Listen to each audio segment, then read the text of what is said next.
Salut et bienvenue pour un nouvel épisode de French Listening Practice niveau A1, A2. Et aujourd'hui, je vais te parler de mon métier, de mon job. Parce que, ouais, apprendre à parler de son métier, savoir parler de ce que tu fais tous les jours, c'est un sujet de conversation classique en français.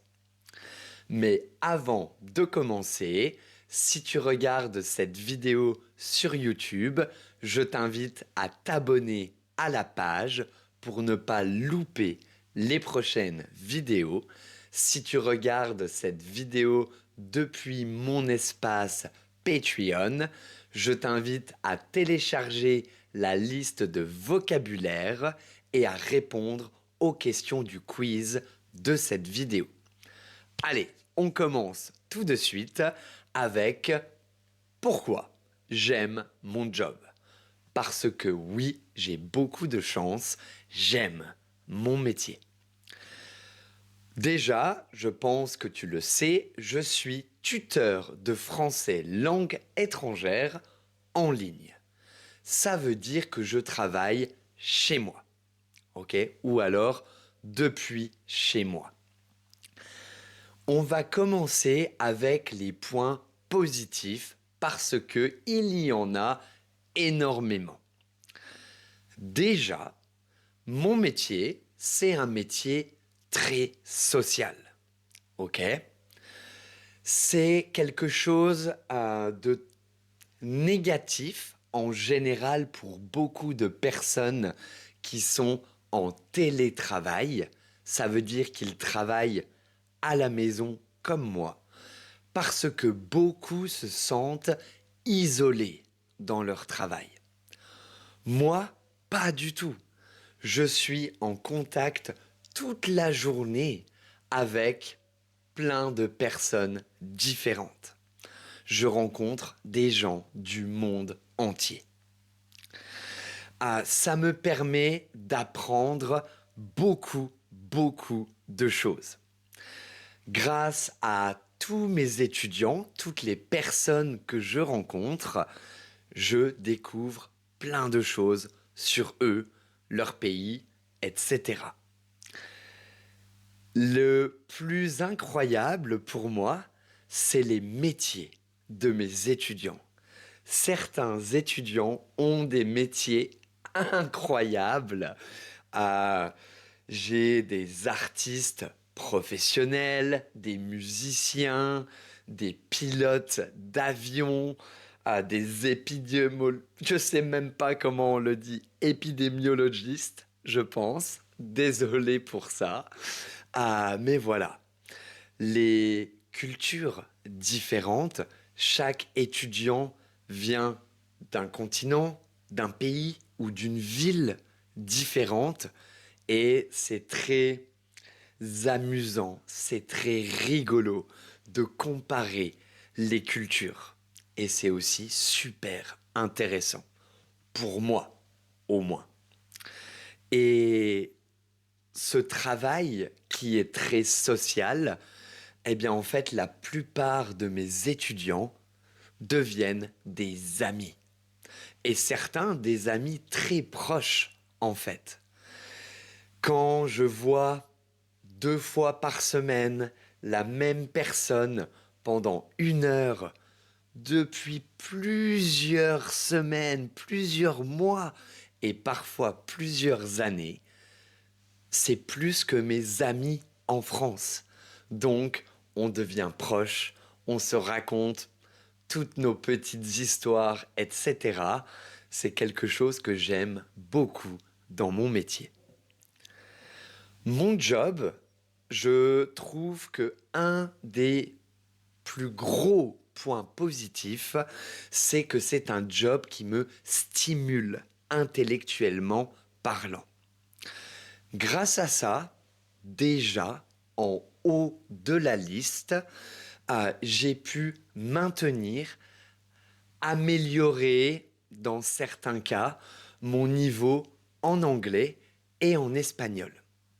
Et oui, parce que dans les discussions, dans les cours de grammaire, dans la lecture des textes, on traduit, on utilise évidemment beaucoup de français, mais aussi de temps en temps de l'anglais et de l'espagnol.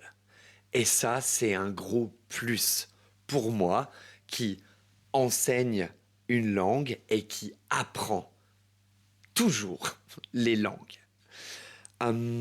Je découvre toujours des nouveaux mots de vocabulaire, des nouvelles expressions en fonction de la région de chaque étudiant, etc. Donc, imagine la source de quoi? De vocabulaire, d'informations que j'ai tous les jours. Ça, c'est incroyable. Je suis sûr que c'est quelque chose que tu comprends, toi qui cherches du matériel en français, etc.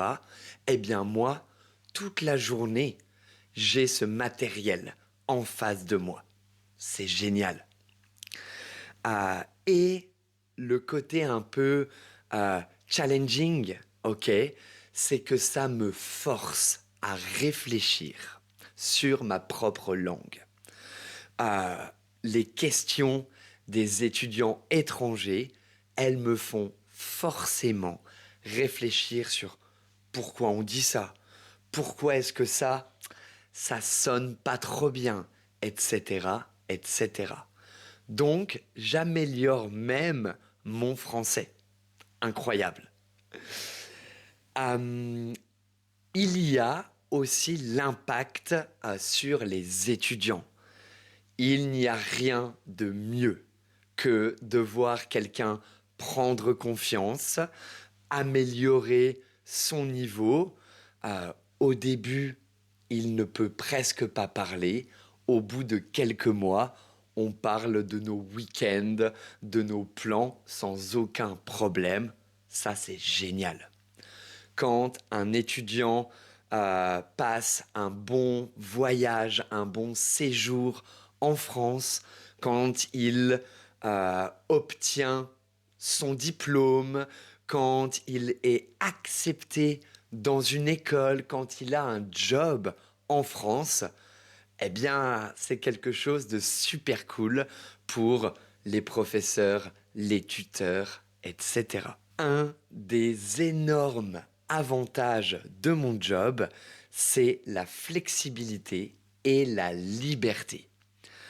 Évidemment, je choisis mes horaires de travail, je choisis mes jours de travail également. Ça, c'est un énorme luxe.